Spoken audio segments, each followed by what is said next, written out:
response video to Professor Anton, who has made an incredibly dishonest video. I mean, just so weaselly, and you know, he's played the game before, and he's just doing it. Yeah, he's doing it in this really articulate, sympathetic way. But it's a fucking game. It's fucking bullshit. It's such a goddamn lie and a cheat. It's a theft. It's you know, to use one of his analogies, his analogy, you know, of comparing these, you know, because you're wearing shoes and religious people wear shoes, you're religious. Kind of bullshit, you know, to slander and smear this muck on him the way he smears it on other people. Yeah, it just seems so similar, you know, that you demonize things, you know, by comparison, you know, with something, you know, this is pulling the Hitler card is all it's doing. He's now saying that if you're an intellectual, somebody with a brain, and you understand a little bit of science, and you draw the conclusion that God is a preposterous theory, and the science does indicate a universe that is in motion, that none of the bits of it, not a single bit of it, has some will and is trying to accomplish something. No, it's physics, and then the physics turns into chemistry, and then the chemistry can be converted into biology, a replicating cell. And every indication is that we came from one replicating cell, that it wasn't happening on planet Earth, that it doesn't happen everywhere. It doesn't happen on asteroids and meteors and you know, the other planets in the solar system, quite obviously. And there's no echo in the universe of the other people saying, I'm here, I'm here, I'm here, because they're not there. And if you're smart enough to draw those simple little observational conclusions that it is a game of dice, that there is no justice here on Earth or anywhere else in the universe, that fairness is not built into the system, there is no intelligent design, that it's an unintelligent design created by an engine, okay, that doesn't know the difference between good idea and bad idea, that just knows survival, just knows evolution, just knows moving from time 0 to time whatever, is that it's a progressive movement, and that stuff sticks to each other, itself over time. The things stick to each other, and they become entangled. All right, that it's a universe of entanglements, and that the entanglements can achieve this kind of nuance. Yeah, if you do that simple conclusion drawing, you're a religious fanatic. Yeah. Fuck that nonsense. Those two theories are the same because they come with the same kind of confidence somehow. Somehow because some lunatic, some deluded, crazy, arrogant, obnoxious, retarded idiot jumps up and says, I believe in God because I have a feeling. Because he does that, anyone else who says, I believe, is guilty of a crime. I mean, fuck that, sir. I mean, and to do this in the pretense that he gives a fuck about honest conversation, honest dialogue, honest debate, when he plays this kind of fucking Hitler card bullshit, this fucking red baiting bullshit. It's all the fucking same. He's just slandering everyone who thinks with the confidence of the religious fanatic. So anybody who uses any kind of applies logic is somehow a religious fanatic. No, Professor. You're just a hopeless, wishy-washy abuser of language. Kind of agency and a chosen self-making and or collective relation-making through navigating toward a future, consciously. Now, as you move over from the other side, people might say, well, yeah, some of this is, it's not that it was a divine plan, it's not that it was some sort of by fiat God giving people freedom, but this was the cosmic life force itself. There we go. So his argument is these two extremes. You know, the scientist and the religious nut are the extremes, and somehow the truth is in the middle. You know, that it's not scientific. The universe isn't scientifically neutral. You know, it has little will essence in it. And yeah, and the religious nuts with all their authority and their God with a personality. Yeah, no, God doesn't have a personality. If he exists, he's just a force of, I like eating popcorn. That's all God is. He's a little popcorn eater. He's not a judgmental God. He doesn't dislike the homosexuals. You know, he's just hungry. He's a hungry God. The God of hunger is a good thing. Hunger and need to pet kitty. Need to pet kitty. That's the essence of the universe. Why is he doing this nonsense? Oh, that's right. Just to find excuses to run away from the intellectually rational truth. Which necessarily emerged out, and the people here might say, well, no, the universe necessarily emerged not from a God, but by its own non-contingency, as a non-contingent ground of being. The question, You know, whatever that means. I mean, I don't think anybody's going to argue there was a non-contingency and do anything rational.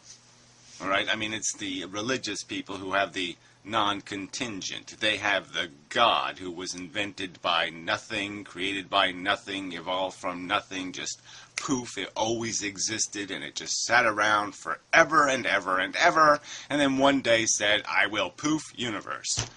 Yeah.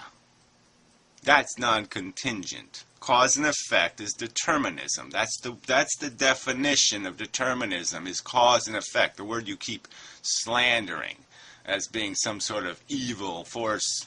The Darth Vader determinism. Ooh. That's right. That's cause and effect. Contingent. On a circumstance. Now, what creates what's the first cause? You're going to keep hanging on this first cause crap, so until somebody produces a videotape of the initial plasma and how it randomized in the non-existence of time, because it has a collapse point that creates spontaneous for the first and only time in the history of a universe. Well, fine. Yeah, I don't have the videotape, so if that means you have an excuse to just make shit up, fine. Go ahead and play your game, but I'm going to point my finger at it. I'm going to say, it's a fucking game, Professor. It's inconsistent with a reasonable conclusion. Okay? It's like believing the fucking Martians killed OJ's wife. The Martians didn't do it, Professor. is it contingent or non-contingent? Those are some of those far extreme. But if a person who says, well, okay, no, I say no, it's actually non-contingent. It was a necessary ground of being, and life was necessary, and part. Well, life was necessary. That argument, I don't know how you can cling to something like that, okay? I mean, it's necessary by this version of the universe. It was inevitably going to happen on planet Earth, that's for sure, okay? But necessary implies purpose and function. And yeah, when the first cell created on planet Earth, when the first replicating molecule did that, when the meteor came down and wiped out the dinosaurs so the mammals could emerge on planet Earth, there was nothing built into that. Nobody fired the meteor gun, okay, to make that happen. All right? It was a circumstance, and it could be a circumstance that is as perfect storm as perfect storm can be, where you just pile up so many improbabilities. There's no purpose in an improbable event. Of life was the necessity for certain kinds of complexity to emerge the capacity for self-legislation. Well, self-legislation, interesting verbiage. So there's some sort of plan the universe has to build organisms that have scheming minds to acquire the goodies of substance and reproductive capacity, that's somehow, because they have a scheming mind, that's deliberate. What if this chemistry, this replicating cell thing was common? Would that somehow validate it if it came from the same universe? What if it was a common event? What if it happened all the time? Every time you put a little ball of something in space, the little crawlies would evolve on it. Okay, and they would all do the same kind of pattern of evolution. Really simple, snap of its fingers, so to speak. Maybe take a few million years, but every single time the little microbe would grow a brain, become a schemer, become a feeler, become a taker. How would that validate what we are at all? Even if it was a part of the function of the universe, how would that make it mean anything? We know what its purpose is. Its purpose is gladiator wars. That's what evolution is. It's gladiator wars. All right? It's just a bad TV show, Professor. And so whether it's on purpose or not, it's still a bad TV show, Professor. It's still a bad diagram to get to anything like something to get stoic about, to get to anything like anything truly beautiful or wonderful or purposeful or productive. We're not sufficiently productive, Professor. We're running a deficit. We're inefficient. We're excessively inefficient. We are too, T-O-O, inefficient. And all of this was a yearning in life for more life. That is A yearning in life for more life. So now again, this poetry. So you're going to throw this kind of poetic crap that can't be taken literally. What yearned? A non-brain yearned?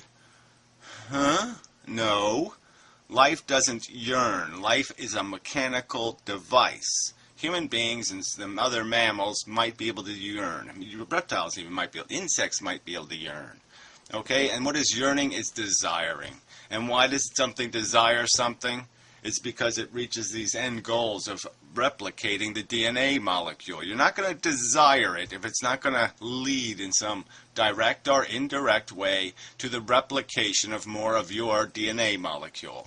That's a truth, Professor. You're just not going to find us yearning for something that isn't in the best interest of your kind, your species, your genetic code. Even lemmings who yearn to get the hell away, and they yearn so hard that they'll jump off a cliff because they're yearning so hard to get away from those other fucking lemmings.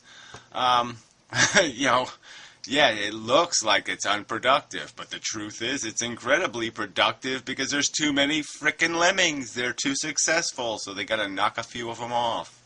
And how they knock them off? Well, they just make them go crazy. you move from different stages of vegetation to forms of animal life to forms of culture. And whether even culture is in different forms of primates and as well as humans, but there seems to be some kind of expansion from, I guess. Yeah, whatever. There seems to be some sort of expansion. I mean, that's one, you could just say it like any kind of bigger is better.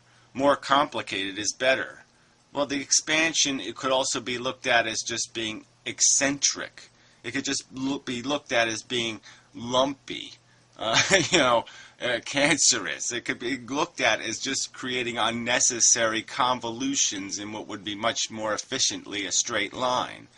And yes, so we are complicated. We're nuanced with all this bullshit of culture and complexity and sophistication. But isn't that just a symptom of the fact that that's what evolution is really good at? It's really good at piling things on. It's not really good at extracting them. Like, it never really extracted our appendix, and it never really, it isn't good at getting rid of the crap, okay, as long as the crap isn't in the way. And just, it's really good at adding new crap. And that's all we got. We got a bunch of more crap. We're more complicated, and we're getting away with it. But we're only getting away with it because the environment is letting us. Organisms which reproduce and open in space and time in the way that plants do, in the way that animals do, and then ultimately the way that organisms which have cultures and bind time the way that we do, right? Those seem to be merging then toward, and you get to something toward the middle there, where you have, I guess, what's called agnostic atheist, and then Yeah, whatever. I mean, whatever. So just poison the pie. I mean, you know, you can keep playing this triangle thing like there's a triangle. There's no triangle, Professor. There's fables and there's the truth. That's it. That's the thing. There's false and there's accurate. There's no somewhere else in the middle. All right? That's only a word game. And yeah, you like word games, but that's what it is. It's a word game. You're gaming the language. You're playing the language. You're not being honest to the language. agnostic theist. But it seems like, you know, unless people are willing to entertain the idea that not everyone who is on the other side of the fence holds a ridiculous extreme position, and yeah, whatever that means. So again, he's talking like we somehow are lacking this understanding of what the other idiot is doing. No, I perfectly understand what the religious fuck is doing. He's an arrogant, unqualified idiot. All right? He's an arrogant. That's all religion is. It's arrogance. My mommy says so. My daddy says so. They're like little punky kids talking about how big their daddy is. They got nothing but popularity. That's all they got going for them. And everybody else is as dumb as me. Ha ha ha ha ha. And that's it. And then they declare themselves victory. Our philosophy wins because most people are stupid enough to fall for it. And that's all they got. That's it. And then you're playing a game here. Well, that's just that science stuff is, oh, well, that's pretty dark and pointy and sharp edges, and, you know, the truth isn't very much fun, and those people are all kind of wacky and, you know, they don't like to have orgies. So, yeah, go my way, which is, I'll just say, fuck the truth, fuck fables, fuck everything. Let's just make up our new story. We won't go with any other stories. We just make up a new one, but we'll pretend we don't have answers to questions, and that way we can make shit up. So we have to pretend that we don't know what evolution really is, and that we don't know what chemistry is, and we don't know what physics is. So we'll just pretend that that's all woo, and then we can make up a fucking story. Shit. Maybe people are sharing more or sharing less, or they're... See, some of this, I guess, this is so hard to talk about. I mean, oh, yeah, it's so hard because I've got to contrive bullshit that'll actually, somehow somebody won't be able to just point out how it's so obviously a pile of bullshit. I mean, how do I cut the smell of this stuff? Maybe can I paint it with something? Can I do something so it doesn't, it's obviously shit. I'm going to flow it right in their face. How do I make it not shit? It's difficult. I'll use a big complicated word. That'll confuse the fuck out of them. part of it is a problem of literalism. So I'm thinking more about The problem of literalism. See, exactly. Don't be glued to language. Words don't mean anything. Come on, don't take them seriously. You know, really, just forget about that. Right, wrong, hard, soft, you know, good, bad. Nah, all that shit doesn't mean anything. Nah, I don't get glued to any of that crap.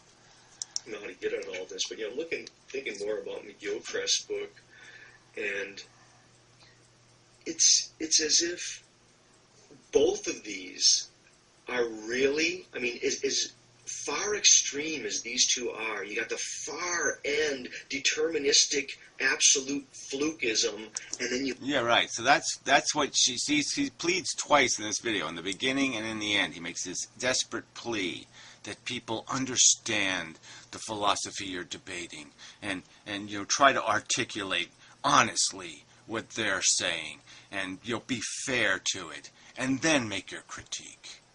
So where's your fairness, Professor? Right? I mean, who calls themselves a flukist? Right? You don't think that word is a little tainty?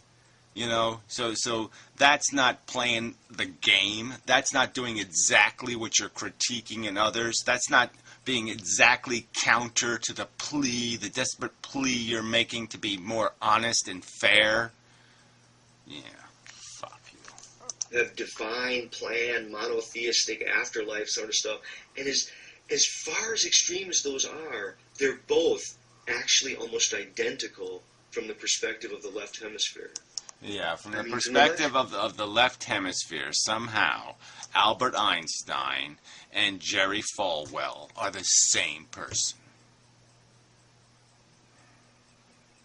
I don't think so, Professor. I don't think there's a left hemisphere, unless your left hemisphere has gone so far left that it's actually residing in your asshole. I don't think that's true.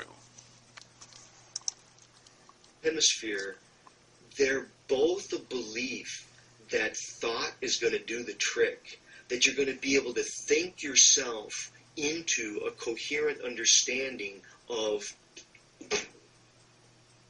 all. Yeah, see, exactly. So this is the game we'll play. Is let's just ignore the fact that there's only 100 elements, 100 whatever. Let's just ignore all the truths that we know about how we got here and why we're here and all the rest of that stuff.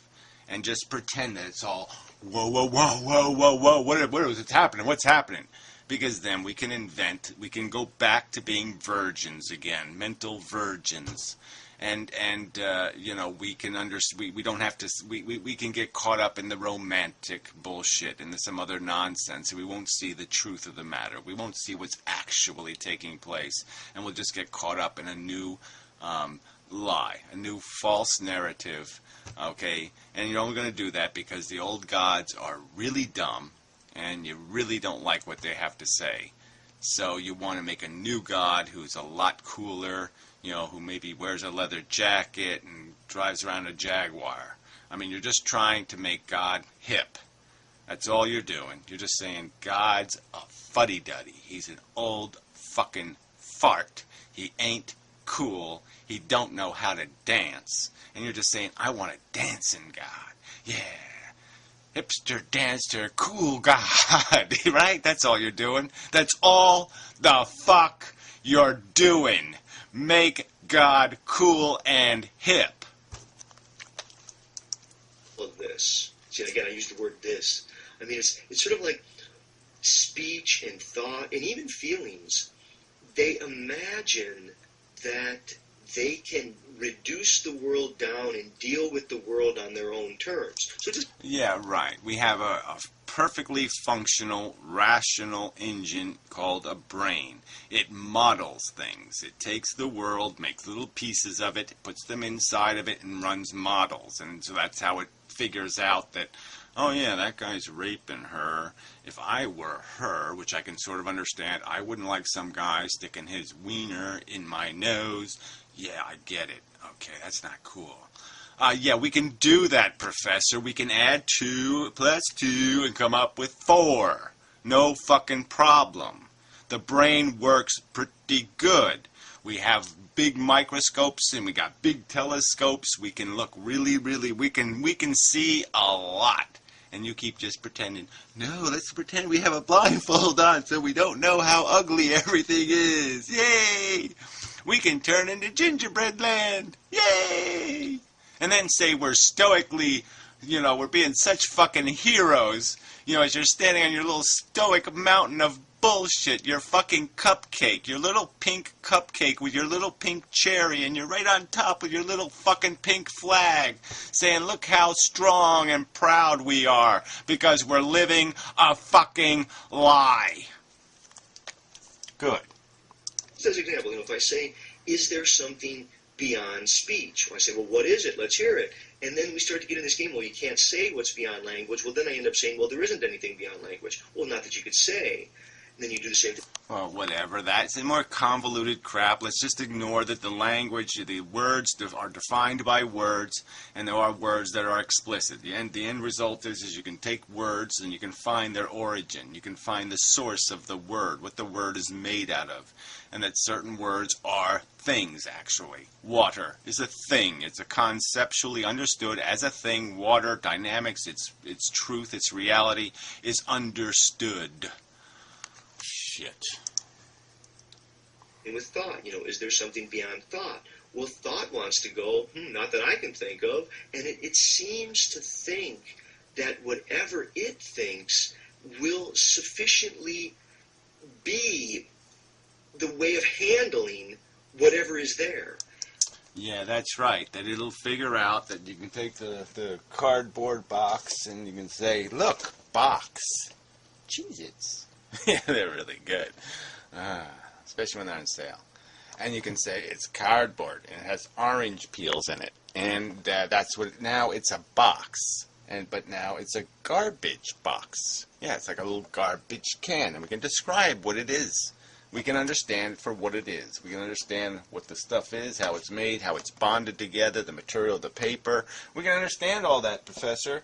And there's nothing magical about it. It doesn't have a will to be something. It's not going, oh, I wish I didn't have orange. I wish he actually used me as a toilet box. Oh, I just really wish he would shit inside of me. No, there's none of that taking place, Professor. It's just a box with fucking orange peels in it. There's nothing else there. We're just mechanical devices that squirm on the surface of planet Earth attempting to spread this stuff called DNA. Emotions, the emotions seem to give a register about a fact of the matter, about the world, or about our relationship to the world. Let's not even get into how corrupt the emotions are as ways of thought, of ways of finding the truth. I mean, why, yeah, scientists actually do study this shit, and they'll explain it to you. That your intuition is pretty fucking unreliable. That your emotions are pretty unreliable. This is no way to judge the world by its cover. That's bullshit. That's immature. It's silly. It's stupid. They change with our awareness of them. They change as we talk about them. They change even in a particular culture. That is. Yeah, they get disciplined is what that is. They don't even know if they completely change. It's really hard to get rid of, like, your fear of snakes. If you have some innate fear of something, it's hard to get rid of that. And all you can do is moderate it with understanding, because you can just, put a silly hat on the snake or put the snake in its underwear. Yeah, just imagine the snakes in their underwear, and they're a lot less scary. There's little tricks we can play to get beyond our emotions. But yes, our emotions are just conditioned responses that because our second grade teacher wore a silly yellow hat, you got a problem with yellow for the rest of your life. Sometimes that's just the way it works out, Professor. It's cause and fucking effect. And you'll have emotions that can be just absolute crap. And you have to understand them as crap. And you have to try to live past them. Not through them, over them.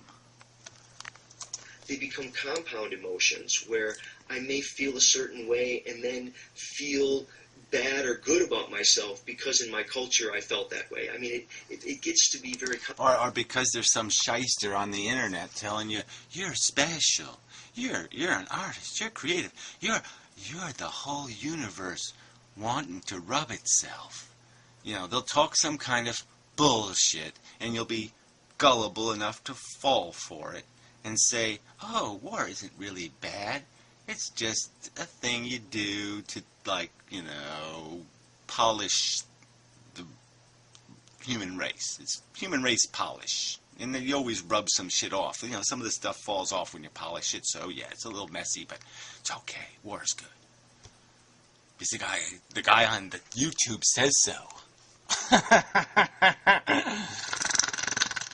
Complicated the way that emotions and thought and feeling get bound up with one another, but I think they seem to imagine that they can deal with the world on their own terms, or that they can spell out things in a way that it will make sense, or it will Yeah, be coherent. That's right, coherent. That's right. We can draw a map. We can draw a diagram of the tree of life. We can draw the picture. And you just don't like the picture because it doesn't have any sparkly, glitter, shiny, shiny poof poof in it. That's all. That's all there is here. It isn't cute enough. The truth isn't cute enough. So you won't fuck it, and you won't pet it, and you won't play with it because it's a pig and not a Pomeranian. You have a Pomeranian, right? Yeah, that's a coincidence, isn't it? Yeah, it is. A coincidence. Not. You're a truth bigot. That's all. You know, if the truth isn't cute, you won't play with it. Fuck you. It will all converge into a, aha, this is what it is, or this isn't what it is. And so much of the world it's beyond what one could think, what can say, even what one could feel. Well, says you on that one, right? It's beyond what we can understand. We can't understand the physics and the chemistry and the biology.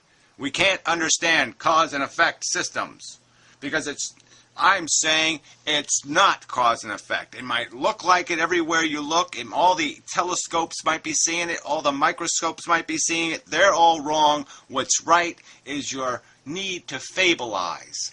Yes, become a fabulist, like me. Yeah, just make up a truth and live that because it's cuter that way.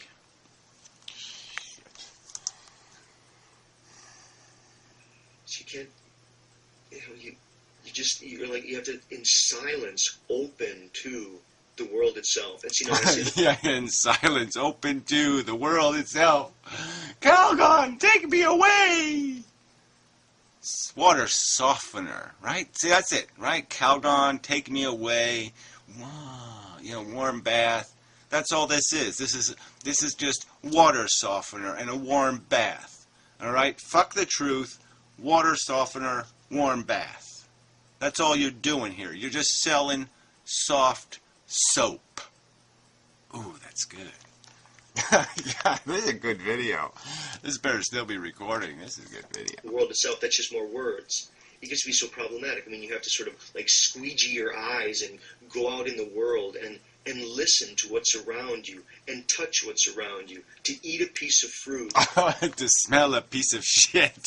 I mean, come on, to eat a piece of fruit. So you're going to now romanticize, glorify biological function. The fact that we have been evolved to live in an environment and it's dependent on that to survive is that you eat calories that are safe and you don't eat calories that will kill you. Oh, that's are ones that are way too expensive to process. Yes, so we have built into us a mechanism of desire, and let's glorify it. Okay, let's not acknowledge what it is, a biological function, a mechanism that leads to the survival of a DNA molecule. No, that's not what's happening. There's gingerbread out there. Let's go. It's like, you're chasing your white whale. You're chasing your gingerbread world, your Oz. There is an Oz. Believe in it. And there's little horses of a different color and shit. And to actually taste it and to experience it and the entire larger world, to open to it in its ambiguity, in its indefiniteness. And yeah, indefiniteness. Like you're not really going to get cancer. You can just wish it away, even if your genetics says you're going to get cancer. Even though those 30 years or 40 years of smoking cigarettes says you're going to get cancer, fucker. You're not going to get it because you can just wish it away. We can just wish it all away. It doesn't matter that I got my arm ripped off in a combine when I was 12, because I'll just wish it away. I'll close my eyes and open myself up to the universe, and it will put a new arm on my torso. I don't think so. Yeah, I think your God is going to suck at that as much as the old gods of antiquity. But maybe you'll just suggest, hey, you don't need an arm. Take enough drugs, you'll fall down, and you can go down the rabbit hole, okay? And in Wonderland, everybody has extra arms. You just pull one out of your pocket and pop it on. It's cool. But it's not virtual reality, it's Wonderland. Yeah, so it's okay to be a drug-induced psychosis or an ignorance-induced psychosis. Blindfold yourself into believing your arm is still there. Oh, I have my eyes closed, my arm is still there. Because if I don't see that it's not there, then it's not there. Yeah. This is what's called stoically accepting reality. Mm-hmm. I guess to ask what is that without rushing forward with a word or a thought or a feeling. Did we really rush? I don't think we've rushed anywhere with the truth here, Professor. 10,000 years it took us, of let's say, civilization growing, and it took it 9,900 to figure out that slavery was wrong. I mean, come on. We have drawn the conclusions as slowly and as reluctantly as possible. People are still calling great apes minkies. I'm not a minky. Yeah, they won't say the word chimpanzee or orangutan or gorilla. No, I'm not a minky. That somehow tries to disambiguate it with an answer. Yes, let's not get answers. They're just sitting right there. They're right on the ground. You can just pick them up. They're just sitting right there in front of you, staring at you, almost laughing at you. But don't pay attention. Don't pick up the answers, because guess what? You can't play a dumb game if you know it's a dumb game. And all the answer pieces of paper say, dumb game, asshole. You've been totally fucked. That's what they all say. Snooker. You've been snookered, snooker. You're fucked. That's what they just say shit like that.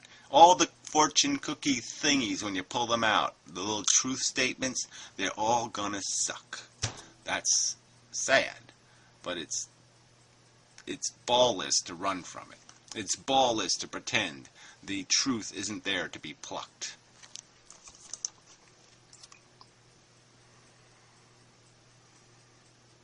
I don't know why it's so difficult, maybe for thought to accept that there's so much beyond it. Right, there's just so much. Right, we can't understand reality. We can't understand reality. Like I said, this is the necessary mantra of the bullshitter. This is, again, you sit there and pigeonhole scientist as a religious nut. No, this is a religious nut. This is what religious nuttery requires people to do. This is exactly what's required. Cleanse your mind of logic so you can accept this preposterous nonsense I'm going to try to sell you. That thoughts, representations of the world, its mapping of the world, its whole sensibility it's just thought's take on it. It's just logic. Just don't pay attention to logic, and narrow facts. I mean, fuck facts, fuck the logic. Just, there's other stuff. There's other words. There's not just F and L. There's other words. So let's use openness. Yeah, facts, logic, openness.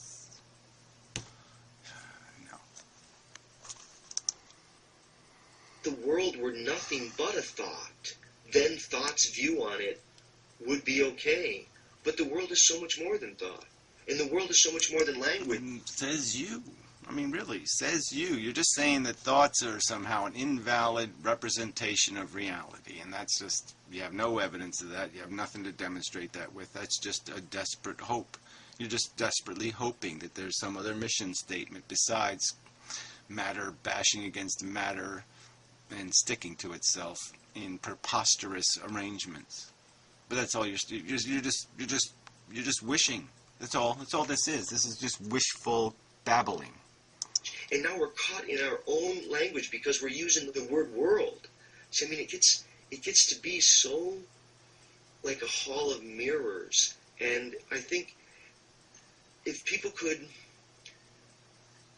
first, if people could really try to openly, honestly talk with one another as best they can to really try to say what another's position is. Yeah, right. And we've heard you characterize the positions. You know, the silly people in their one God, you know, who wants everybody to, you know, has a dress code. Ha ha ha ha ha. And we've seen you characterize determinism and the scientism, you know, as you know, something that just it's you know, yeah, I don't think you can characterize it. You just use words that are just like yeah, like nothing random or whatever you use. Use words. Well, use that F word. I remember. I can't remember what that one was. Well, you know, just go back to the beginning of the video. You hear his mock.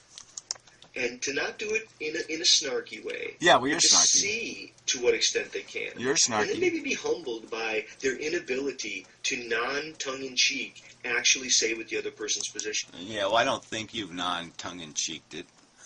What's my position, Professor? My position is that we're running a waste deficit in terms of suffering. We're creating more suffering than anything we're accomplishing on this planet could ever satisfy. And that I will logically prove the insignificance of all your little adventures by simply pointing out that the universe, there is no deprivation in the universe because there's not 6-7 billion Martians enjoying eating caviar. And there's not 7 trillion Plutonians laughing at Three Stooges comedy routines. That the universe isn't just, there isn't nothing, there's no evidence of any deprivation because those events aren't taking place. So you have nothing to compensate for the hard, desperate, you know, rolling on the ground in horror, suffering that takes place on this shithole, Professor.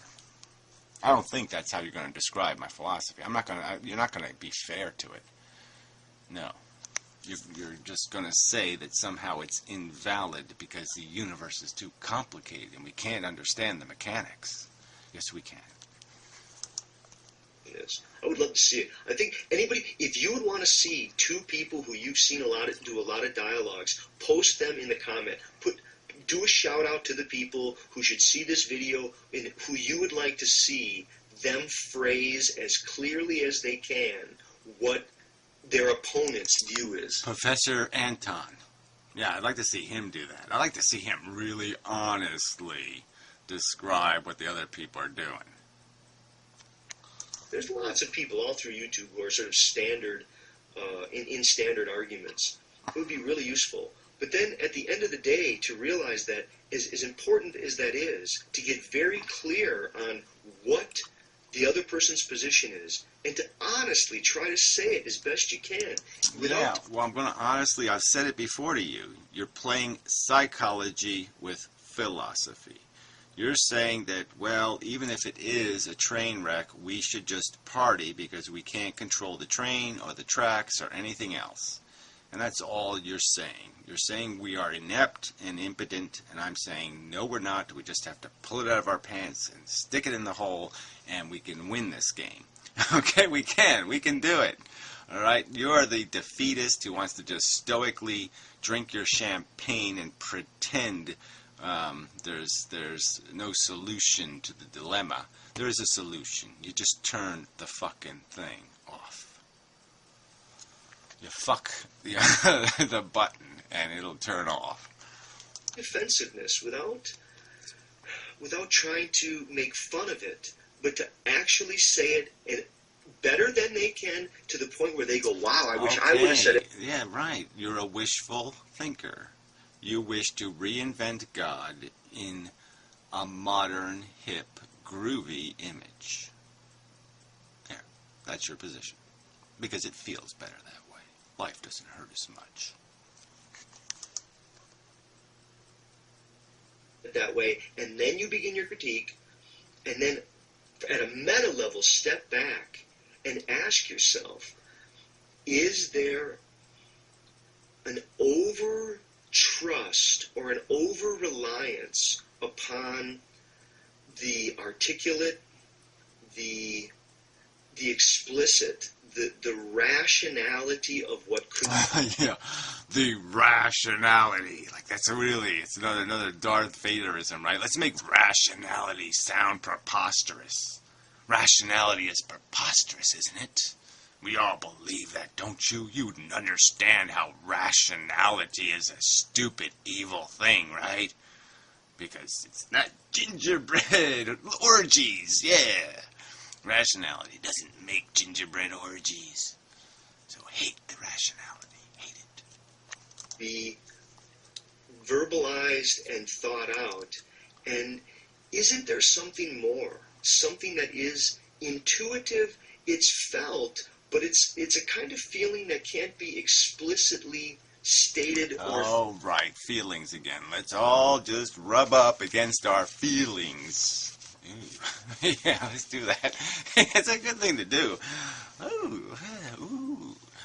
It is a good thing to do, but it's not philosophy, okay? It's entertainment. Feelings. Thought about.